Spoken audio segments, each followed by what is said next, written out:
now it is blast off as the cars accelerate down towards turn 1. The Lamborghini with good speed in the straight line. Callum Islet being blocked there on the run down towards the first corner by Norbert Siedler in the background. But it is going to be Mapelli who leads the way, but only just. Marciello tries to stand his ground on the outside. He gets run out wide. Bamber goes third, Stoltz is fourth. You've also got there Norbert Siedler on the outside line trying to gain ground for Emil Frey Racing, and gain ground he does. He's gone up to fourth. He's on the outside line for third then, and if he stays there, the road will come to him for the next corner. Look back, there's the Porsche going back ahead of the Emil Frey Lamborghini. So Bamber is third, Marciello second, and it's Mapelli in the lead. Well, against all expectation, I think everybody got through cleanly, let alone without having any contact. So good effort by all 43. And Marco Mapelli made that start. He anticipated it maybe enough, certainly better than Marciello did. Marciello was left a little bit lagging as the cars ran down into turn 1. There was no opportunity to dive around the outside as he did try, but look at the contact coming through turn 6. And hey, look at this, 4 wide almost in the pack. That could end badly, couldn't it? Because something's got to give. Up the inside dives Bastien Bus in the Porsche. Runs the number 99 Audi out a little bit wide there, which is the Dennis Marshall driven car. They lean on each other again, heading up towards the Schumacher S. Is there room for two of them to go side by side? Marshall gains the place. That was brave stuff. Yeah, very tight indeed, because really going into the Schumacher S, there's not a lot of space. But look, Robin Fried's trying to make up ground already, getting past the BMW in the process. So on board with Robin Fried's now running behind. Well, Mapelli's getting away up front, isn't he? He's built a gap on this first lap from Marciello in second place. Third is Bamber as they come up towards the chicane. Side by side there, the BMW. David Pittard at the wheel. Claims the place against the Audi. Back to the inside line. Dives Robin Fried's then up the inside, and he's done it. Good move. They're going to be side by side off the corner. Now it's going to be about horsepower. Yeah, we saw David Pittard make that move this morning, trying to get a round car qualifying. That was the 22 Porsche at that time. So Pittard and Robin Fried is now going at it absolutely 100%. Nothing given, nothing conceded.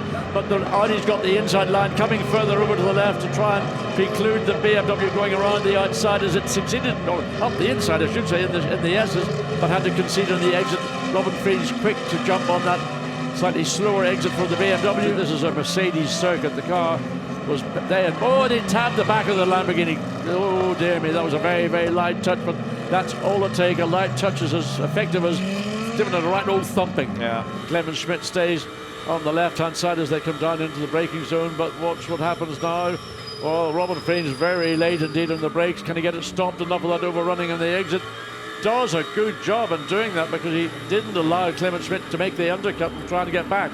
So Robin Fried's last of the late breakers at this stage, we're really 15th lap into the race. Now this is the opening lap of the race, and there is the 188 Aston getting involved with the Barwell Lamborghini at the exit of turn 4. So Barwell will not be amused about that. Now bear in mind McDowell and Tereshchenko losing places. They're silvers, and there's contact. Mattia Drudi tries the outside against the Mercedes, gets run out wide onto the grass, so past him there.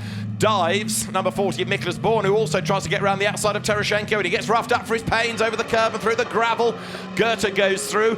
In the background, look, Mastronardi in the white Ferrari. His main rival for Pro-Am is the Mercedes, the second of the Mercedes, and Heighties dives up the inside line.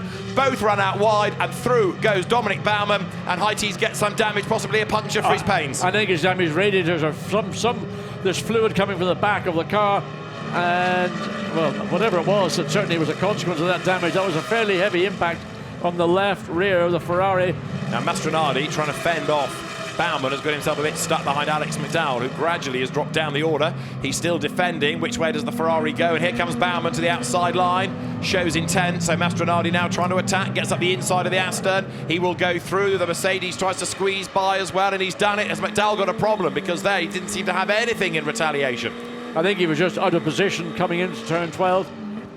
So there we see the three cars. In fact, the Astons lost 3 positions in the space of that one corner, and I don't know whether simply he maybe went a bit wide, got a bit of dirt onto the tyres, and therefore the grip factor had disappeared, but it allows the Ferrari and the 2 following Mercedes to gain. So he is struggling with certainly low speed exit. Round the outside, no, that you can't take the chance, because the track already, you can see in the outside of the exit of the Schumacher S, a build-up of rubber and whatever else. Can he go down the inside into turn 11? Raven Oil, no, doesn't think it's worthwhile. And in the meantime, he's being now shadowed all the way by Melis Braun, and he does not want to allow that Mercedes to make the easy pass on either one or the 2 of these 3 cars. But now side by side up the hill, Frag is going to shut the door. He thought about it, he's going to make the undercut. Be careful you don't tip the back of the Ferrari. You're all over the road. Dominic Baumann thinks, I've got a bite of the cherry here as well when you come up into turn 11. Getting a bit frenetic. Well, Mastronardi is trying not to give away too much time. Eventually he has to cede the place to the quicker car, but again, yet more time lost there. That's the best part of 3/4 of a lap that Frag was stuck behind the Ferrari. Yeah, but he had the benefit of fresh rubber that gave him the drive off turn 11 and put him in a position to find a way around the Ferrari. But look, the Ferrari's fit, and now Dominic Baumann thinks, well, I can maybe slide up the inside, while the focus from the Ferraris on maybe thinking about, well, what we're going to do with the 88. Dominic Baumann likewise, he has a look to the inside, and this time he does commit. Yes, the Mercedes goes through. Now, does he go too wide, too deep into the corner? There's lots of Nürburgring experience in that Mercedes, and Baumann uses it to good effect. He's finally done it. Goes through, takes over the lead of Pro-Am. And here is another fight for position, because on the outside line, Matteo Cairoli is about to get mugged by Com Ledegar in the Ferrari, or is it the other way around? It's the Porsche getting ahead of the Ferrari. So Cairoli has gone through. Side by side, they run up the curb. Goes Ledegar as he tries to fight back, but Cairoli has gone 7th, and the Porsche comes out ahead. Good move as he swings out of the arena there to keep the Ferrari behind him. And here it is again, all self-induced. Yep, just too hard and too quick around turn 5. Well, here he is. Oh, there was contact with the Mad Panda. So that he can claim was not my fault, Gov. Oh, and look at the mess of trying to get himself sorted out. Cars going one side of him and the other side. Jake Dennis again with the straight line performance of the BMW. Sticks the nose up the inside, but was unable to make it. Still contact! Oh, and that was certainly, and that Jake Dennis is the winner on that one. I would have said almost for sure, because he's on the inside. The Audi's been compromised. The Aston, and the Audi gets back because now Jake Dennis is compromised. No, it's not, and it's, well, what would you do if you're in the Audi or in the BMW? You wouldn't know where to go. Giacomo Petrobelli at the wheel of the Aston Martin, and he's almost in the way there. He's trying to keep out of the way. He's trying to take a line for the corner. He can't just vanish, but all of these 3 pro cars desperate to get past him instantly. Bortolotti, Gounon, Bastien is the top 3. Lead gap 18.5 seconds. Fuoco dives to the inside. Couldn't do it. Backed out of it to avoid the contact and loses time himself as a result. And that's the reason for the yellow. It's the number 10 BMW that has ground to a halt coming out of the chicane. What an awful situation. Jules Gounon, he can see the lead Lamborghini powering away and knowing he can't make a move until he gets across the line. Now he can go, and he's having to defend the dynamic Motorsport Porsche, all looking as if it might be a threat to the 88, and that is one of the consequences as the 4 follows through in 3rd place. A yellow flag in the background as well, John, so has something happened in the arena. The yellow flag still waving there. Oh, there 25, that's been tagged. Yeah, it has indeed. So the Santa Loc Audi is off the road. It's Adrien Tombe. Oh, it's a mess going into turn 5. And who's in the wrong part of the racetrack? Well, Dries van Thor thinks he's done it. He's gone round the outside of the 2 Ferraris, and he's made the pass, and he's made it stick. Alessandro Pierguidi's been outsmarted by the young Belgian driver, and he's got the position. Finally. Hey, Alessandro, remember Spa? Take that, thinks Dries van Thor. So the Iron Lynx Ferrari drops back, and Dries van Thor clears Pierguidi. That brings him up now into 7th place, and he's not done yet. So Dries van Thor still charges along. Antonio Fuoco is off the racetrack, and he's hit that tar stack pretty hard. Yes. And that can't stay there. That's not going to go anywhere. That car is out of the race. I wonder, did he catch? There's a lot of build-up. So here we go. Oh, he's up the inside. He gets on the dirt. Look at that. Undrivable. Those conditions, he shouldn't have been there. He's just had never a pup's chance, and you know where, of making the corner. It was a yellow flag zone.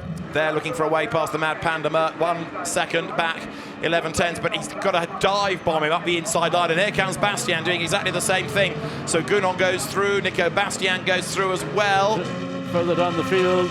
That's for the lead of Pro-Am, and that is a bold move. Fabian Schiller goes through, takes the lead of the class away from Phil Keane, elbows out, but he's done it. And there Chris Froggatt tries to muscle in on the axe as well and get up past Alessandro Pierguidi. Smoke coming off the rear of one of the cars. And there he is. Got a problem, actually. And it's Schiller who's gone out wide, so he's lost his Pro-Am lead after all of that.